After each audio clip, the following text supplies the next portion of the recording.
निश्चित भाव में धन्यवाद देवी आज बस्ता ब्लॉक अधीनस्थ रघुनाथपुर ग्राम पंचायत रे जो बेली उच्च विद्यालय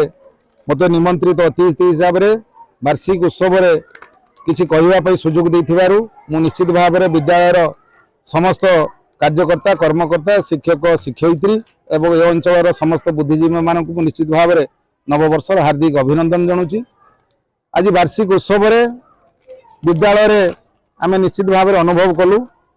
जे छात्र छात्री माने जड़े श्रृंखलित एवं संस्कारी हिसाब से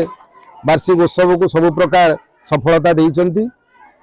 आज शिक्षा नीति रे निश्चित भाव में आगामी दिन में गोटे परिवर्तन होगापाई जाऊँगी सरकार मध्य निष्पत्ति नहीं किंतु विगत दिन में जो सरकार विद्यालय मानक जो दंडमुक्त अंचल हिसाब से जो निष्पत्ति नहीं पिला मानकर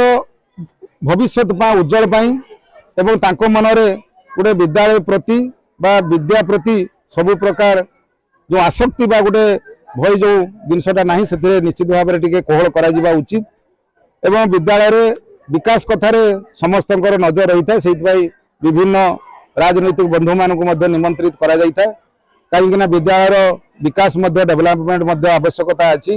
विगत सरकार विद्यालय मानकर किसी ना किसी निश्चित भाव में परिवर्तन करिसेंती। आगामी दिन में केंद्र सरकार राज्य सरकार जो दृढ़ निष्पत्ति नहीं पीएम श्री योजना रे प्रति ग्राम पंचायत रे 1 to 5 1 to 10 1 to 7 भितर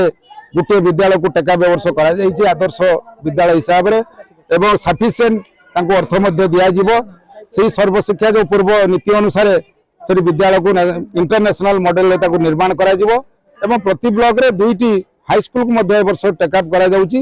3 कोटी 4 कोटी टंका से पीएम श्री योजना रे दिया एवं विद्यालय सबु प्रकार विकास घटिबो जे दिल्ली रे बॉम्बे रे जो भली विद्यालय छात्र छात्री मानक पई जो प्रतिष्ठा करा जायछि जो भली तांकर मानसिक स्तर रे गुटे पिला माने खुशी अछंती जे आमे इंटरनेशनल स्कूल रे पाठ पढुछु सेही भली ग्रामांचल रे तृणमूल स्तर रे मध्य पिला मानकर मानसिक स्तर रे सेही भली गुटे शक्ति वृद्धि करिया पई आज पीएम श्री योजना ए वर्ष कार्यकारी होवा पई जाउछि तेणु आगामी दिन रे ए हाई स्कूल मध्य निश्चित भाव में से योजना रे अंतर्भुक्त हम से निश्चित भाव में आम भरोसा रखीचु सरकार उपरे विश्वास अच्छी। वार्षिक उत्सव निश्चित भाव में कमिटीर सभापति महोदय अनुरोध करिसेंती तेणु मु वार्षिक उत्सव घोषणा भी करी सांसद सहित